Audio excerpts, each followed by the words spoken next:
Kemudian simbol identitas nasional. Jadi Indonesia itu pusat, IKN itu pusat suku, itu konsepnya. Dan yang kemudian pusat pertumbuhan ekonomi nasional. Kalau IKN tidak pindah, jangan berpikir Indonesia itu maju. Ya, itu hak kan, kecuali kita tidak ingin Indonesia maju. Ya, next, saya tidak akan bahas satu-satu.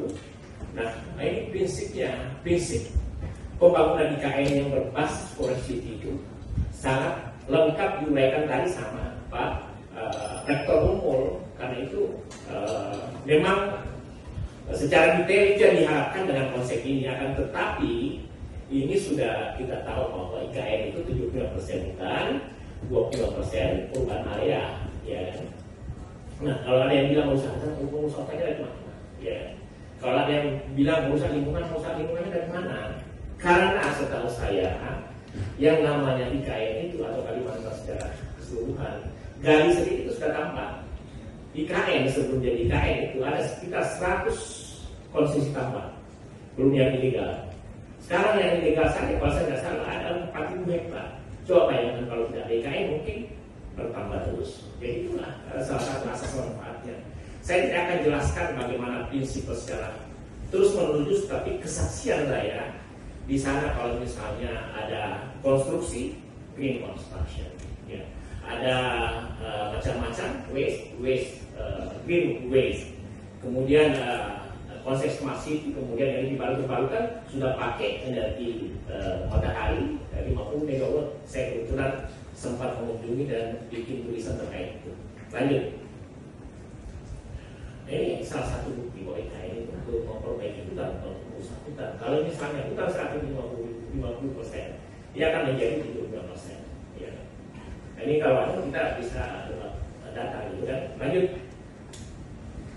Nah, ini yang paling utama konsepnya ESG, bagian dari SDG. Ini ketuanya kalau saya tidak salah Pak Renan Kosali.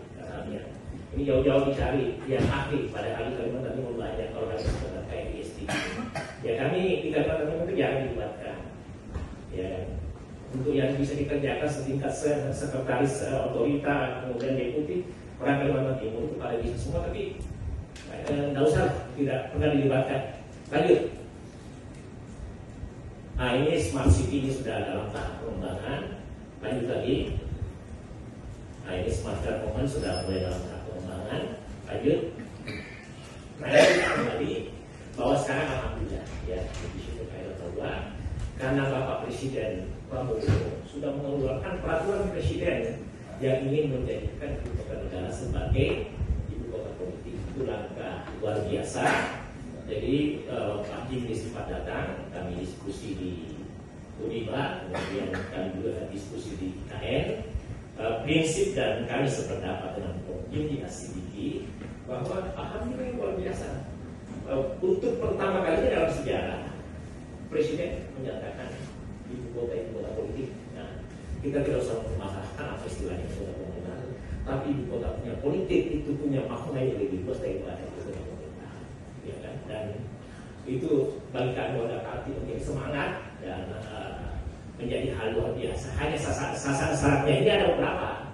2028 itu kita jangan gembira dulu bahwa wah 2028 udah jadi. Ada sejumlah syarat. Kalau target pemindahan ASN sekarang sudah 1000-an, ya kan? Nah, mudah-mudahan selama kita konsisten, selama kita misalnya pakai bercermin dengan apa yang pernah disampaikan penulis Inggris bahwa kita melakukan apa yang kita rencanakan, aman sudah. Tapi kalau kita tidak konsisten dengan itu, karena saya menangkap kesan kita yang sudah ada undang-undang, sudah ada peraturan pemerintah, sudah ada peraturan presiden, masih enggan untuk melaksanakan. Ya kurang apa semua. Semua kajian